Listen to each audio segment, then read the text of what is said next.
오늘은 지난 시간에 이어 사무엘의 등장 시기로 본문 설교를 시작하려고 합니다. 지난주에는 하나님이 사무엘을 처음으로 부르셨던 내용이 주가 되었다면 이제 잠시 사무엘을 떠나서 객관적 이스라엘 상황으로 돌아갑니다. 우리가 이 기사를 잘 보면은 명확한 어떤 내용은 없지만 아마 이 당시에 이스라엘이 블레셋의 압제를 받고 있었던 모양입니다. 그래서 이스라엘이 자기들도 좀 커졌다고 생각하고는 블레셋으로부터 완전한 독립을 쟁취하기 위해서 블레셋과 싸우기로 작정한 듯 합니다. 본문에 블레셋 사람들은 아벡에, 이스라엘 사람들은 에벤 에셀에 진을 치고 서로 항우를 벌이는 것으로부터 시작됩니다. 이때 제가 말씀드렸다시피 엘리도 사사이고 앞으로 사무엘도 마지막 사사가 될 예정입니다. 사사는 어려움이 있을 때 이 어려움을 극복하고 하나님의 구원을 쟁취하기 위해서 하나님이 임시로 세우신 지도자입니다. 그러니까 이 사사가 아직도 있다고 하는 이유는 아직도 이스라엘 땅에 완벽한 평화가 찾아오지 않았다는 얘기가 되는 것입니다. 여하튼 이렇게 이제 에벤에셀에 이스라엘이 진을 치고 블레셋은 아벡에 진을 치고 있는데 이 아벡이라고 하는 말은 굳센, 그러니까 우리로 치면 요새, 힘의 근원 이런 뜻입니다. 그러니까 아마 이 아벡이라는 곳이 옛날에 여호수아가 점령했던 땅으로서 이스라엘의 영토로 주어지긴 했지만 곧이어서 가나안 족속들에게 뺏기고 이 블레셋에게 뺏겼겠죠. 뺏겨서 지금까지 내려왔는데 이 아벡이 뭔가 좀 약간은 이 요새로서 주변 지역을 갖다가 장악하는 위치에 있었기 때문에 이 아벡이라고 하는 것을 통해 가지고 이스라엘을 계속적으로 압제하고 억누르고 수탈하고 그다음에 또 조공을 받고 한 이런 어떤 근거지였던 모양입니다. 그래서 이 아벡을 정복하기 위해 가지고 이스라엘 군대가 나섰어요. 에벤 에셀에 진을 쳤다고 했는데 에벤 에셀 어디서 많이 들어보았던 지명 같습니다. 그런데 어디서 들었는가 생각해 본다면 이 사무엘이 미스바에서 백성들을 모아가지고 하나님 앞에 성회를 베풀었는데 이렇게 모여 있다가 블레셋 사람들이 자기를 쳐들어오려고 백성들이 모인 줄 알고는 먼저 쳤어요. 근데 하나님이 사무엘과 백성들과 함께 하심으로 쳐들어오는 블레셋을 압도적으로 격파해가지고 에벤에셀 지역까지 적들을 추격해서 죽이고 난 다음에 큰 돌멩이를 가져와가지고 세워서 그 돌멩이 이름을 하나님이 여기까지 우리를 도우셨다 하고 에벤 에셀이라고 이름했다 합니다. 이 에벤 에셀의 뜻은 도움의 돌이라고 하는 뜻이에요. 여호와 하나님이 여기까지 우리를 도우셨다. 그래서 에벤 에셀이라고 했는데 미안하지만 그 에벤 에셀하고 이 에벤 에셀은 이름은 똑같이 서로 다른 지역입니다. 그리고 갖고 있는 그 어떤 숨은 뜻도 달라요. 이 에벤에셀 역시 도움의 돌이라고 하는 것은 맞지만 이 도움의 돌이라고 하는 것 자체가 나중에 사무엘이 세운 돌이하고는 전혀 다른 의미를 가지고 있습니다. 그러니까 에벤에셀이 아니다 이런 뜻입니다. 자, 오늘 보면 왜 아닌가 보면 이제 블레셋 사람들이 이스라엘에 대하여 전열을 벌이니라. 그 둘이 싸우다가 이스라엘이 패가지고 한 4,000명 정도가 죽었어요. 자, 그런데 군대와 군대가 이렇게 서로 싸우다면 이기고 지고 또 이기더라도 사람이 죽는 경우가 많이 있습니다. 전쟁은 항상 사람이 죽는다는 것을 전제하는 거예요. 자, 그런데 여기 이 기사를 딱 읽어보면 블레셋 사람들이 이스라엘에 대하여 전열을 벌이니라. 이 말이 이상하지 않습니까? 왜냐하면 블레셋 사람들만 이스라엘에 대하여 항오, 그리고 전열을 벌인 게 아니에요. 블레셋이 이스라엘에 대해서 쳐들어왔다면 이스라엘 사람들도 당연히 전열을 벌이고 같이 맞서 싸웠을 것입니다. 그래야 전쟁이 되잖아요.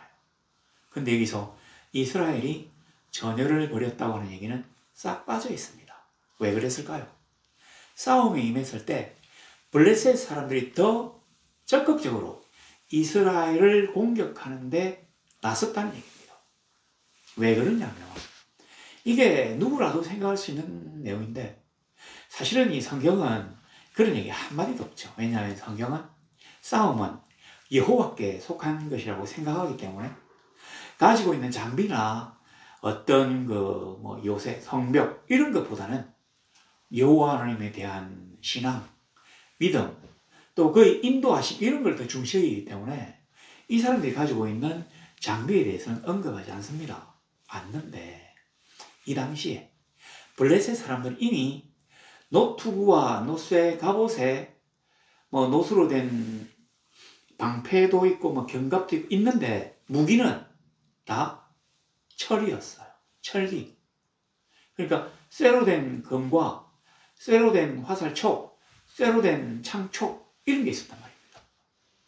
이 쇠로 된 검과 청동금이 딱 부딪히면 청동금이 부러지게 있어요. 근데 놀랍게도 그러니까 이스라엘은 청동기 시대, 블레셋은 철기 시대인데 놀랍게도 이 청동기 시대에는 무기가 청동기가 아니었다고 하는 사실.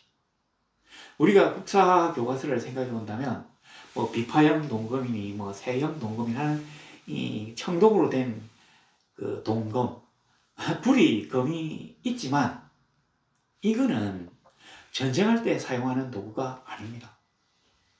신에게 제사 지낼 때 짐승을 잡기 위해서 쓰는 도구예요. 그러니까 족장이나 또 왕급의 인물들, 연맹체의 장 이런 사람들이 들고 있는 것이 폼이에요. 폼.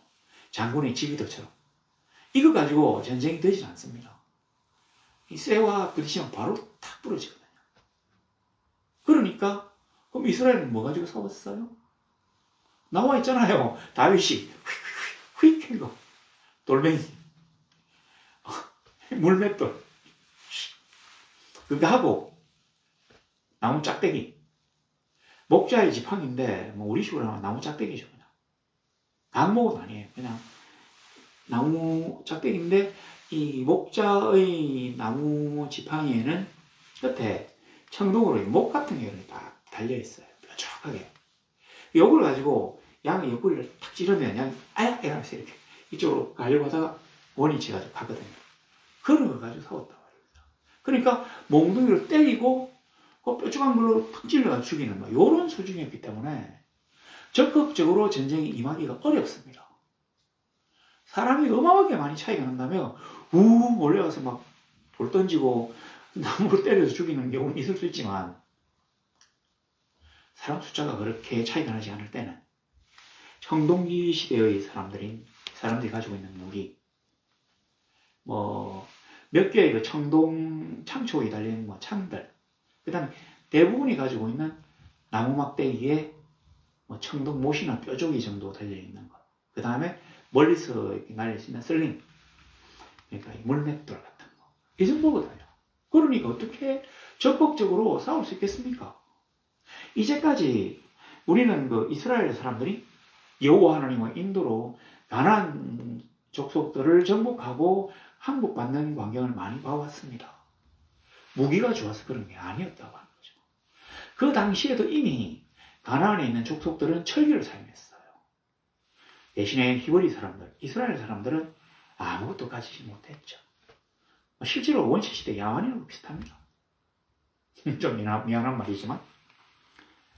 그래서 블레셋 사람들이 저 별거 없는 것들이 하고 덤볐다는 얘기예요.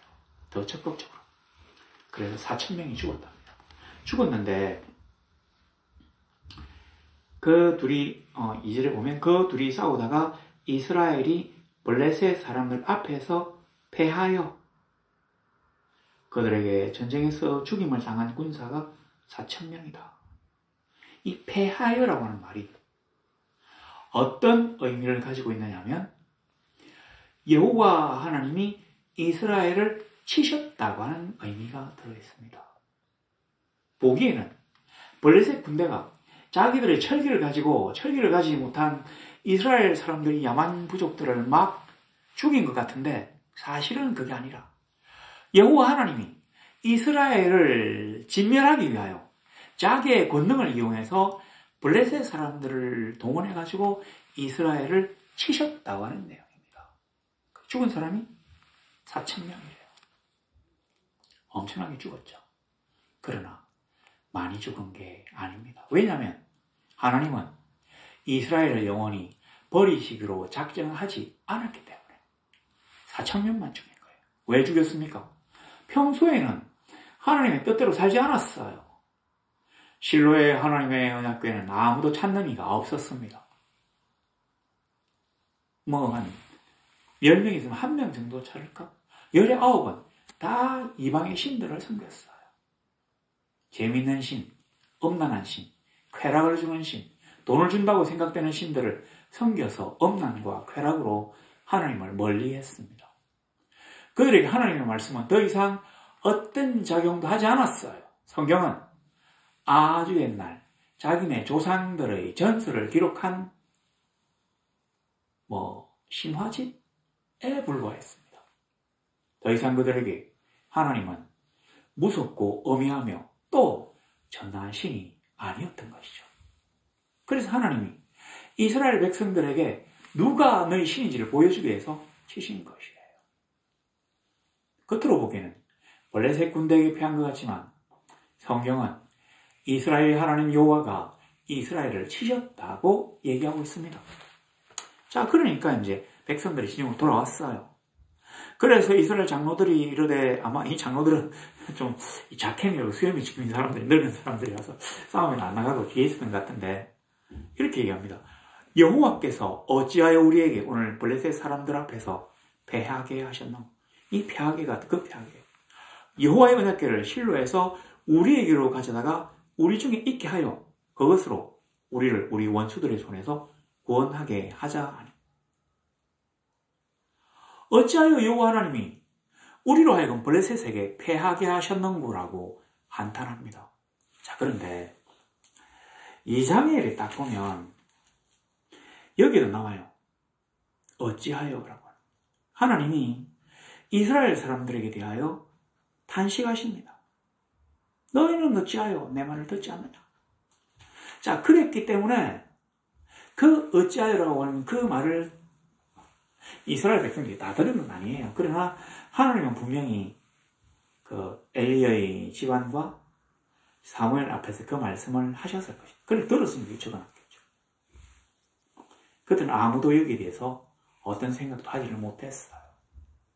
근데 그때는 아무도 신경 쓰지 않았지만 이제 저들이 다급하니까 어찌하여 여호와 하나님이 우리로 하여금 패하게 하셨는고라고 얘기하는데, 이거는 우리가 싸움에 졌다는 내용이 아니라 하나님이 우리를 패하게 했다고 하는데 더 중점이 있습니다.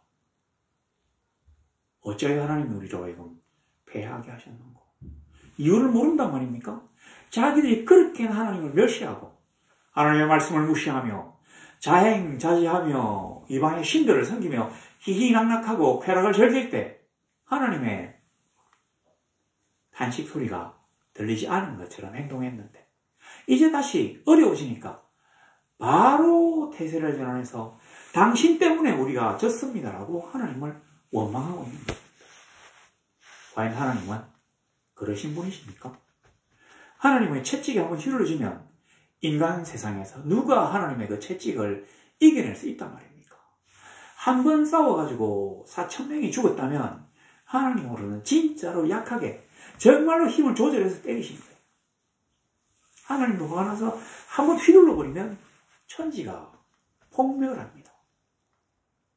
근데 하나님의 은혜가 아니라 하나님이 자기들에게 베푼, 그러니까 가한 그 폭력적 징벌, 자기들은 하나님이 자기들을 배신했다고 생각했을 것입니다.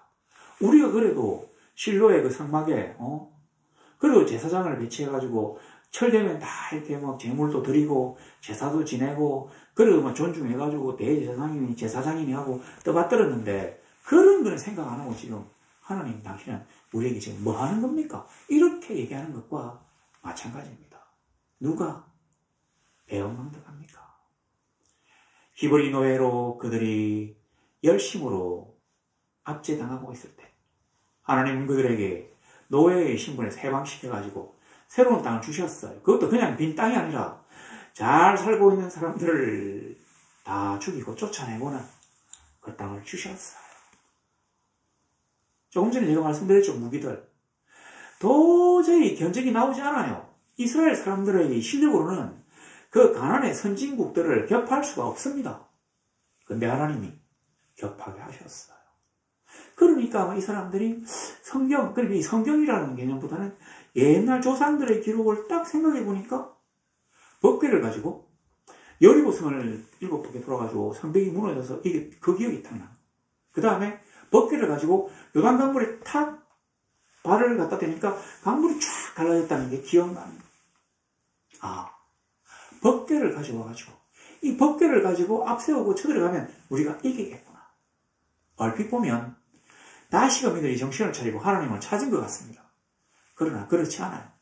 이들의 회개와 이들의 거룩함과 이들의 죄의 씻음이 없는데 법궤만을 이용하려고 하는 주술적 신앙을 가지게 되었다는 얘기입니다.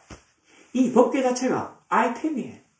적들을 막 광선을 번쩍번쩍 발해가지고 죽이는 그런 놀라운 힘이 있는 아이템으로 생각하고 법궤를 법궤 되게 하신 언약궤를 언약궤 되게 하신 하나님의 그 놀라운 능력이나 또 하나님을 맞이하는 그 거룩함이나 하나님의 말씀에 대한 순종, 그 순종하지 못했던 자신들의 행동에 대한 회개 같은 게 싹 생략된 단지 주술적인 마도구로서 아이템으로서 마술도구로서 이 법궤를 이용하고자 하는 어리석고 이기적인 마음만이 있었다고 하는 얘기입니다. 이거를 의식주의라고 해요. 지금은 전혀 그렇지 않습니까? 아닙니다. 어떤 사람들 중에서는 작은 교회 다니는 것보다 큰 교회 다니는 교인들이 더 우수한, 우월한 사람이라고 생각하는 경우가 많이 있어요. 그래서 작은 교회에서 상처받은 사람들 대부분 보면 아주 큰 교회 갑니다. 나는 더 큰 교회 왔으니까 자그마한 너희들이 찢고 뽑고 하는 것보다 더 잘난 사람이야 라고 하는 그런 마음들이 있어요. 아주 좋지 못한 생각입니다. 성경책. 한때는 우리가 이 성경책 자체를 지금 여기는 언약책처럼 생각해가지고 누구도 이 성경책을 놓고 그 위를 건너가서 안 된다고 하는 믿음이 있었어요. 이 성경책은 그냥 쓰레기로 버리면 안 되고 껍질을 다 뜯어가지고 불에 태워야 된다고 하는 믿음이 있었어요. 근데 제가 이제 미국에서 와가지고 성경책 때 바뀌었더라고요. 그래서 새로 살려고 쭉 찾아보니까 옛날 그 가죽 성경책 가격에 이태리 신소재가 된 아주 멋진 성경을 팔더라고요. 껍데기가 좀 하늘색, 한 개는 밤색인지 그 파란색인지 하여튼 뭐 그런 색. 그래가지고 부부가 이제 하나씩 샀어요.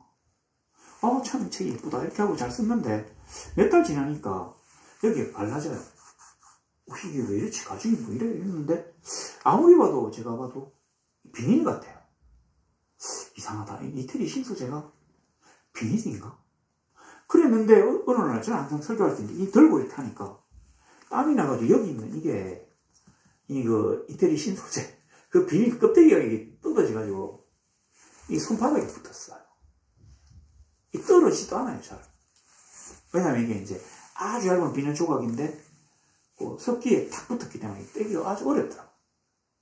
그래서 어쩔 수 없이 그 다음에는 진짜 성경을 살려고 검은색, 그러니까 검은 가죽이라고 생각하고 샀는데 가격은 조금 더 비쌌는데 옛날 같으면 충분히 가죽 성경이었는데 그것도 보니까 비닐이더라고요.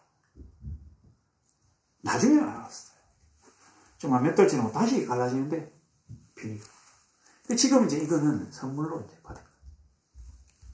집사람이. 이 가죽이 이거 같더라고요. 보세요.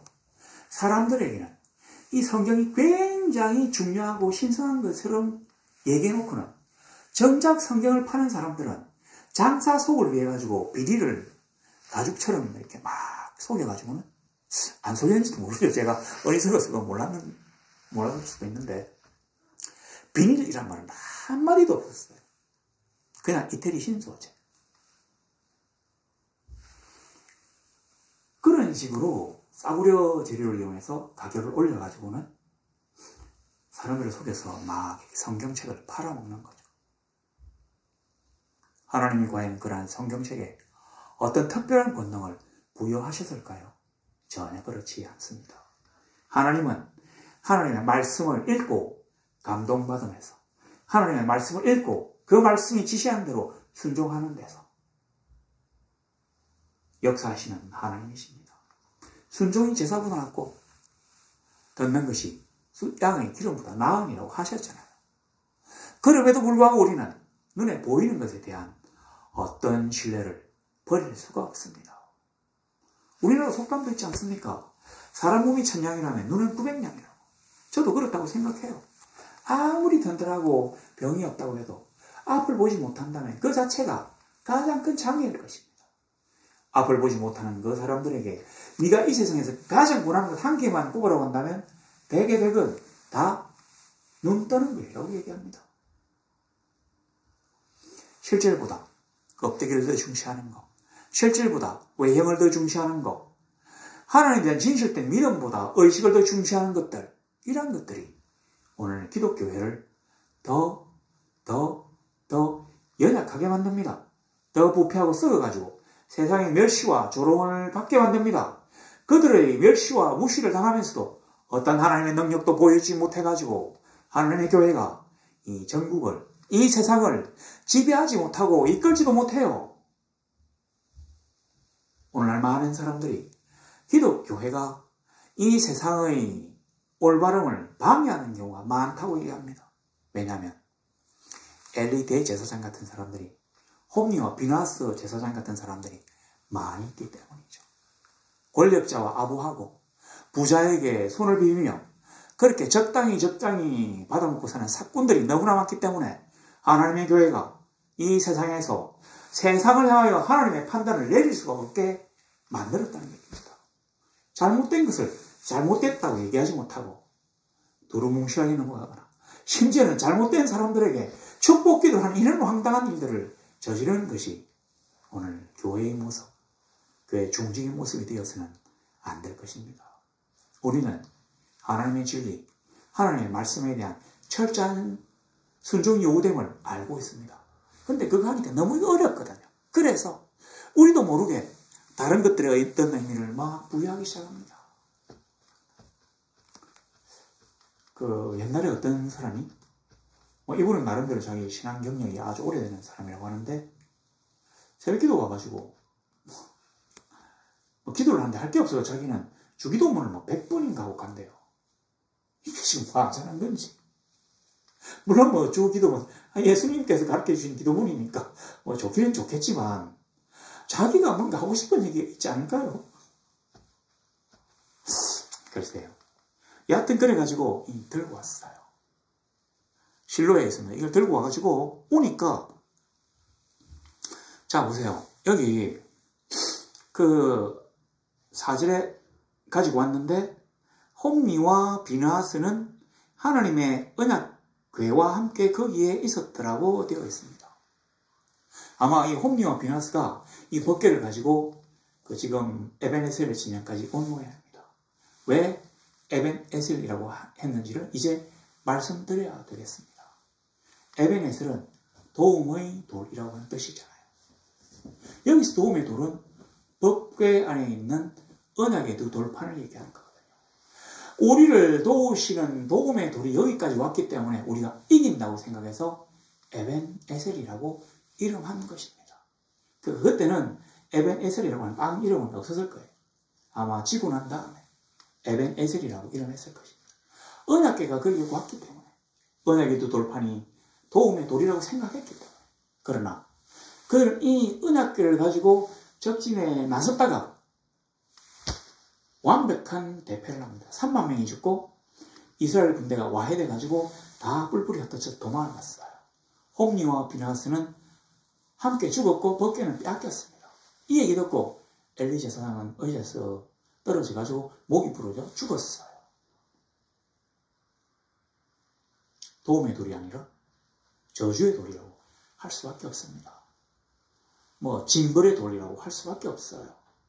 그러나 또 다른 에벤에셀은 그들이 진정으로 하나님을 섬기며 하나님께 자기들의 모든 지난 죄를 회개하고 새 사람이 될 것을 다짐했기 때문에 하나님이 불쌍한 자기들을 위하여 도움을 베푸셨어요.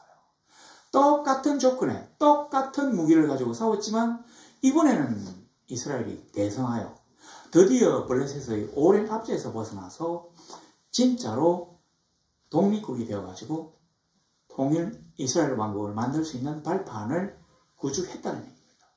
진정한 하나님의 도우심은 언약궤의 두 돌판이 어디를 가느냐에 따라 다른 게 아니라 우리가 어디서나 하나님을 믿고 그의 말씀을 순종하며 그가 나를 이끄시고 나와 함께 하심을 믿고 나아갈 때 주어지는 것입니다. 주어지는 결과예요. 싸움의 승패는 이미 갈려있는 것입니다. 왜냐? 내가 그동안 어떻게 살았는지가 다 나와 있어요. 내가 다른 행동을 하지 않는다면 이 시험의 결과는 바뀌지 않을 것입니다. 내가 어떻게 살 것인지를 다짐하지 않았다면 하나님도 우리의 처우를 고민하지 않으실 것이에요. 예정된 그대로를 주실 것입니다. 우린 이 세상에서 하나님의 인도와 보호관이라면 한순간도 안심하고 신념을 가지고 굳건한 이 두 땅을 밟으며 나아가기가 어렵습니다. 언제 어떤 일들이 우리의 평안한 삶들을 위협할지 모르기 때문입니다. 그런데 그 급박하고 그 변화무쌍한 이렇게 불안정한 삶에서 세상에서 정의의 하나님, 반석의 하나님, 그리고 높은 산성이 되신 그 하나님, 언제 어디서나 우리를 두 품에 품 안아가지고 궁극적인 샬롬의 상태에 넣으실 수 있는 그 하나님을 우리가 믿지 않는다면, 그가 주신 말씀에 따라 행동하지 않는다면, 그의 말씀에 순종하지 않는다면 어떠한 것, 어떠한 성경책, 어떠한 예배당, 어떠한 목사의 가운들, 강대상, 그 다음에 뒤에 의자들, 우리가 소위 말하는 성부라고 하는 그 모든 것들이 다 투여되어도 조금이라도 이 상황을 개선시킬 수 없을 것입니다. 바로 그 말을 오늘 얘기하고 있는 것입니다. 실제로 언약궤가 딱 이스라엘 진영에 들어갔는데 블레셋 사람들이 너무 놀랬대요. 왜냐하면 이스라엘 사람들이 와 소리 지르니까. 왜 질렀겠습니까? 바로 이 여리고성의 7번째 소리를 꽉 그걸 생각하고는 질렀던 것. 이게 주술적으로 그대로 블레셋을 강타해서 어떤 역사가 일어나기를 원해서 소리를 확 질렀어요. 그래서 블레셋 사람들이 떨었대요. 사움에 능한 그 전능한 신이 진에 이르렀다 하면 두려워했대요. 블레셋은 이스라엘의 신 여호와가 어떤 분인지를 알고 있었습니다. 그러나 정작 이스라엘 사람들은 여호와를 존중하거나 그를 두려워하는 마음이 전혀 없었어요. 시피하게 생각한 것이죠. 하나님이 그러한 모욕을 견디실 수 있을까요? 전혀 그렇지 않습니다.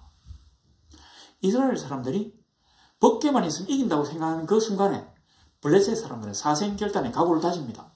우리가 이번 전쟁에 지면 종이 된다. 즉 히브리인들의 종이 된다. 히브리. 어떤 땅 한 평도 없이 그냥 유랑하는 유랑민족인 히브리인들의 종이 된다. 이전에 저들이 우리의 종이 되었던 것처럼. 그래서 대장부처럼 용기를 내서 열심히 싸우자고 했는데 싸우니까 이스라엘이 박살이 났어요. 하나님의 언약궤와 함께 하시지 않음이 아니라 하나님이 이스라엘 백성들의 그 형식을 중시하는 그 겉멋에 사는 이 사람들을 때리신 것입니다. 얘들아, 너희들을 내가 잘못 키웠구나. 이 녀석들. 하고는 때리셨기 때문에 34,000명이 죽었어요. 그래서 훗날 사람들이 여기에 에베네스를 생각한다면 과연 그가 우리를 도우시는 분이 맞는가 생각하겠지만 그 조금 후에 사무엘이 미스바 성에 모여서 블레셋 공격을 받아가지고 응전하면서 이긴, 그리고 세운 그 에베네셀을 생각한다면, 과연 하나님은 오늘도 여기까지 어떠한 상황, 그때는 저들이 이스라엘 사람들이 공격해간 상황이었고요. 지금은 그 나중에 에베네셀은 부냐 몰렸다가 성에 몰렸다가 공격을 받아가지고 급하게 응전한 그런 상황이, 전혀 상황이 다르죠. 그럼에도 불구하고 하나님이 여기까지 우리를 도우셨구나 하고 고백하게 만들었던 에벤에셀이 또 있다는 얘기입니다. 오늘 우리는 어떤 걸 선택할 것입니까? 눈에 보이는 것, 그런 것들이 우리의 구원을 이끌어주지 못해요. 우리가 하나님을 섬기며 그의 말씀을 따르며 세상 사람들 앞에서 하나님을 위한 산 정인이 될 때 하나님은 우리에게 힘을 주십니다. 이 어지러운 세상에서 빛과 소금의 역할을 감당하는 우리 성도가 되시기를 우리 주 예수 그리스도 이름으로 간절히 소망합니다.